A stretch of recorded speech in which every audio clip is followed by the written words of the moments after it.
We'll take you now to the latest NFL rumors. First up, the deadline's almost here. It doesn't seem like Le'Veon Bell is going to report this year to the Pittsburgh Steelers. At least that is the latest buzz of what we think is going to happen, because it's changed back and forth consistently pretty much the past couple of weeks. But we don't think that Le'Veon Bell will report this year to the Pittsburgh Steelers. So I want to know from you guys, did Lev Bell make a mistake by not reporting to Pittsburgh this year? Did he cost himself money? I certainly think so, because the Steelers, guess what? They do not need Lev Bell. James Conner is just as good, frankly, and he's way, way cheaper. All right, next up, I'm sure many of you guys saw the report that Jordy Nelson could retire. This might be fake news, though. So there was a report from Chris Reed, a Raiders writer in CBS Sports Radio, who said, quote, "Just heard Jordy Nelson will be retiring tomorrow." And today, he backtracked and said, "Some online reports have taken my tweet as some inside info or fact," when no one stated that. Even though his exact quote was, "Just heard Nelson was retiring." Instead, he said it was all speculation.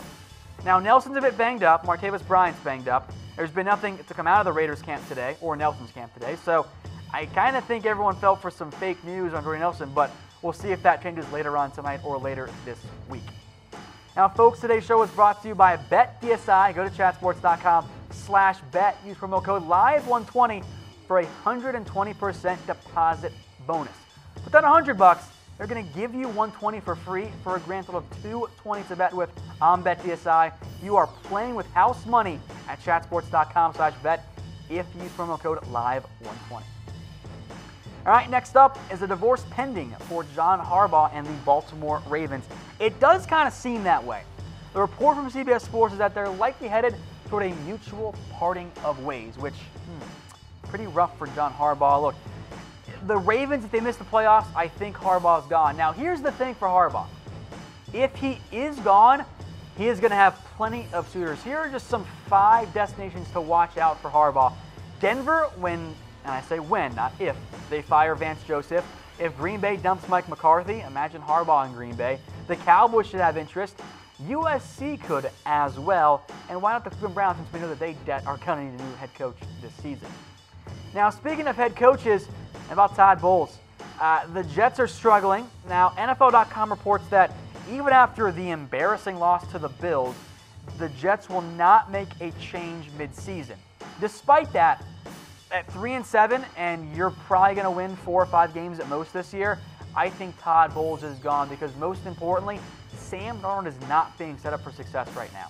So I think at the end of the year, you'll see the Jets fire Todd Bowles, and they'll go bring in an offensive-minded coach to build around with Sam Darnold. But I want to hear from you guys. We already saw Hugh Jackson gone.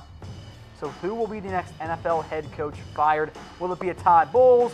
Will it be a Vance Joseph? That's my bet. Or maybe, just maybe, but probably not, it'll be Jason Garrett. And speaking of Garrett, could he take over the play calling? That was the report by NFL Network's Ian Rappaport before the Sunday night game.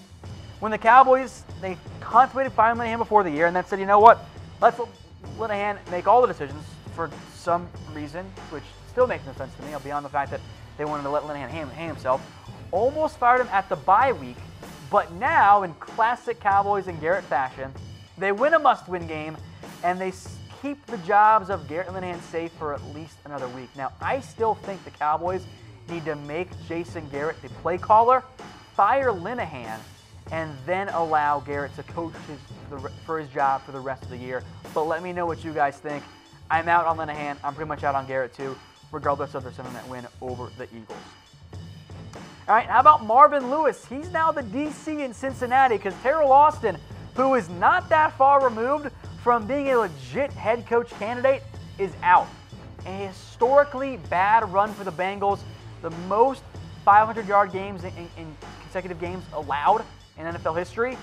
Austin will handle the DC responsibilities, but also, here's a blast from the past, Jim Haslett, the former Saints head coach, is going to help out as well. Remember, Marvin Lewis, before he became the Bengals' eternal head coach, was a gifted defensive coordinator. All right, the Bucs now, Fitzpatrick will start again. That's the award from Dirk Cutter, which I think makes sense because he gives them the best chance to win right now, which the staff and front office needs. But I also don't know why Dirk Cutter took OC duties away from Todd Monken, who was doing a good job. The play calling was not the problem in Tampa, and yet they make a change.